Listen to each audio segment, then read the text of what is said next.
Hi, Vanakkam. I'm in Chennai. I'm in this iconic colonial era library, which is called as the Madras Literary Society Library. And I'm with none other than the first woman general secretary of this iconic place, Thirupurasundari Sevvel. I fondly call her as Thiru. So let me quickly tell you a few things about Thiru. She's an architect, she's a historian, she's a conservationist, she is the founder of Nam Veedu, Nam Woor, Nam Kadai platform. She is a passionate storyteller, she's an author, and she's the author of one of my favorite books, Malar's Big House.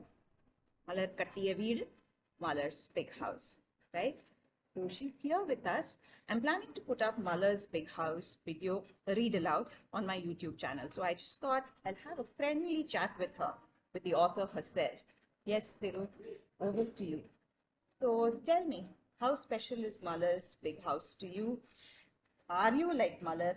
Were you like Malar while growing up? I think I would say I am Malar, so is you, and so are a lot of you who are watching.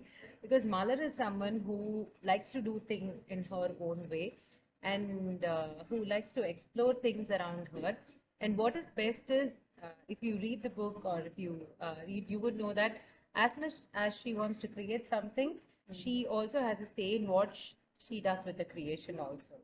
So, Muller is a character I have been using for all my storytelling from the starting, and this is a part of one of our life episodes.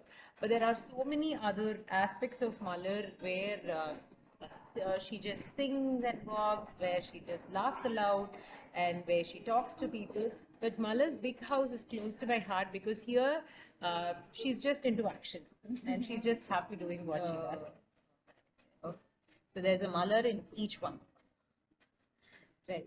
So tell me, Thiru, the transition from architect to author to so many other things. How did that happen?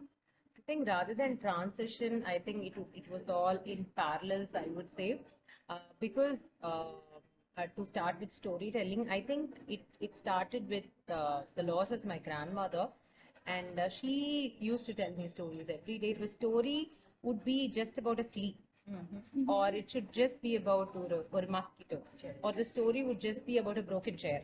So everything would have a story in our thing. So when I was grieving and I was not a person who would cry out and grieve and all that. So the book Gone Grandmother impacted me a lot.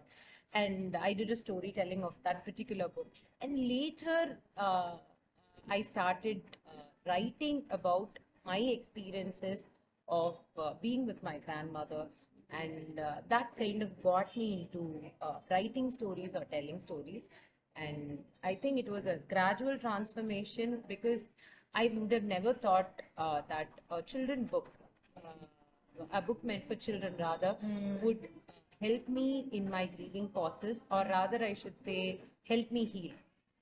What you said actually, kind of, I could relate to it. One thing is grandparents' stories and storytelling. I've spoken to many people, about their storytelling journey and about their stories, and they have a grandparent in their own story. So that's one thing. And the other thing is children's books.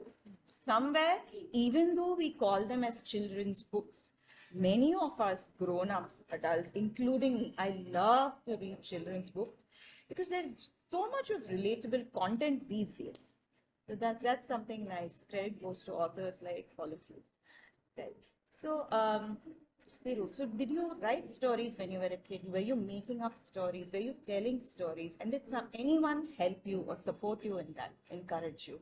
Okay, I think it went not stories as such, but my aunt, she's no more now, Eril. I think Malar was first called Eril initially. So when I started writing, it was always about a character called Eril, and then it kind of went to Malar. So my atte had a habit of like whenever we used to fight, I'll be in this side of the door, or if she's that side, she'll always write in a paper and sneak it under the door. Okay. So that won't be like a one line letter or a two line letter. It would actually be like this fight is, I mean, of course in Tamil, this fight is pointless. After 20 years or 10 years, she has actually written like that. It will not matter. Only these moments matter. So come out, let me walk you to the park. Or she always had that habit. Okay. So as a child, so I'm talking about me being 2 year or 3 year, then that kind of, then when I fought with someone, I would actually do that. Sneak a nice letter inside or put it in a tumbler and give it to them. So that is one thing. And then my grandmother always, whenever there was an insecurity, and I think this is a story all of us or most of us could relate also, is being in a dance or a music choir, and for the looks, someone making you stand at the back. And as much as the cliche it is, that's very common. Even now it is very, very common. Okay, நீ முன்னாடி நிக்காத பின்னாடி போய் நில்லு. Or you don't stand in front, you go பளிச்சுன்னு இருக்கிற யாராவது முன்னாடி இருக்கு. There's something. So when few things like that happened in my school, I was not broken, but I had a lot of questions why. Or it was even more dangerous. I wanted to become them. So when that process happened with my, when I spoke to my grandmother about it, she said, you don't have to become anybody. You just have to be you. When someone tells you tomorrow, ask them if you're not, if your singing is bad. Ask them if you're doing the steps wrong. If that is not the reason, no one has the rights to move you anywhere. And I think that kind of assertion came from my grandmother, and she started making me write letters or my diary. She said, write about all this. Put your anger there. Put your questions to the person, but put your anger in your diary. So sometimes she felt like, you may not get an answer. So I would come back home and write. So I think that is one thing which has made me interested in writing, but not much of stories. It was always this letters or conversations or communication. Yes. Right. So you told from your point of view, more generic. So if there is a child at home who's interested in telling stories, who wants to, who's good at creative writing, as a parent, do you think there's something which parents can do at home? I think art, storytelling, dance, music, sense of music or something is like an instinct for every other child. But I think because as a child they will definitely vibe to a dance. They will definitely make the drum sound. Or without inhibition, they would actually tell a story and all that. But when they start growing up, we kind of constrain them. Ada avanga munnadi pannunga, don't do it in front of them and all that. I think even though if there is no encouragement, there shouldn't be any discouragement, or there shouldn't be any in the fertile pannakudadu, like don't do this and all that. At one point we would say, enna kadaya sollittu, why do you keep singing, why do you keep talking, why do you keep telling stories? And that is not something, it's more about just letting them be. Encouragement illana, it should be like just let them be. And read aloud is something which is very, very important. I think storytelling, yes, but again, parents can read, keeping on, when they keep on repeating a story or something, the words kind of be with them and all that. And it's also bonding time between the siblings or the parents, or it could be between the grandparents or aunt, uncle, or friends. So I think stories are an important way to bond, or a very interesting way to bond.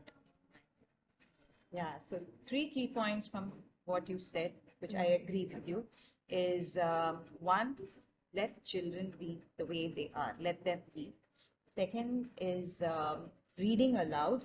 Yeah, so that helps. And third one is there's a lot of bonding which happens when you read aloud, tell stories and things like that. Okay, so that's about it. Thank you for sparing your time. It was so nice. I'm going to be sharing this with all my viewers over there. So yeah, let's tell more stories. Soon you will see Malar's big house. Yeah, the creator is right over here. Thank you so much, everyone. You, and it's a pleasure to be here, and I'm a huge fan of your work and how you try to put so many important issues with a lot of sensitivity. And I think the story is important, but conveying it sensitively is even more important. And thank you for doing what you keep doing what you do. Thank you so much. Thank you. Thank you.